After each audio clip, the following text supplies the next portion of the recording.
Good morning, my name is Michal Zalman, and I'm talking about designing differentiated instruction to meet specific needs. Presentation. These are my references, just so you look at.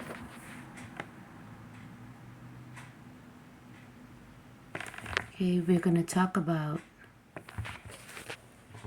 disability categories. There are 5 of them we're going to talk about. Specifically, there'll be one that we'll elaborate much more. First thing is intellectual gifted. Their intellectual ability is significantly higher than their average peers.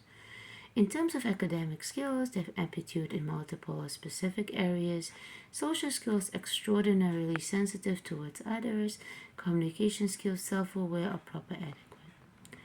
Now let's talk about specific learning disabilities. It stands for SLD. It's above average to above average intelligence. It experiences academic challenges, usually to core subjects. Possible academic lack in reading, writing, and math usually surface at 3rd grade because elementary students are mastering more foundation skills until then.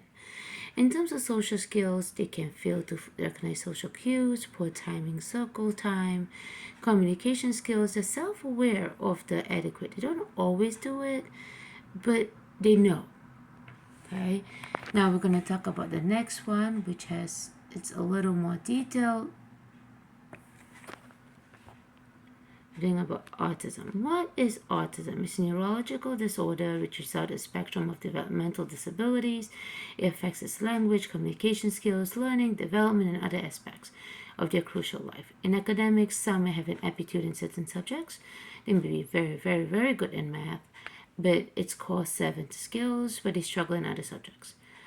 In terms of social and communication skills, limited understanding of social cues and nonverbal communication, body language, and it can affect their social skills in general.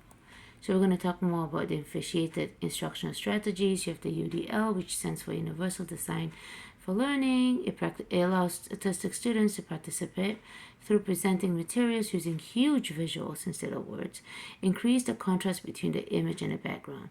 And it's also what you call assistive technology. It stands Augmentative and Alternative Communication, AAC. It promotes independence, expand communication, increase social interaction. Last but not least is reflective practice. The teacher will work on the student's strengths and weaknesses. Important to remember, 75% of the time you focus on their strength, and only 25% on the weaker part. You want them to feel confident in what they're doing. We must decorate the physical surrounding with less stimuli and possible. Separate the tables so they have personal space, especially those who need them. The next one is emotional disturbance, which they may exhibit mild, moderate, or severe emotional behavior. They might externalize, become aggressive, or internalize or be depressed. Both is just as bad. In terms of academic skills, they are compromised by their immature behavior. You need a behavior intervention plan to achieve specific learning goals. In terms of social and communication, some of them are dysregulated, emotionally dysregulated, and impulsive. So it's hard to make friends and communicate effectively. Now, we're going on to the last one, which is called intellectual disability. They usually have a limitation of mental functioning measured by the IQ. If it's mild, it's 85% of the students, just 85% mild, 10% is moderate, and 3 to 4% is severe, and profound is 1 to 2%.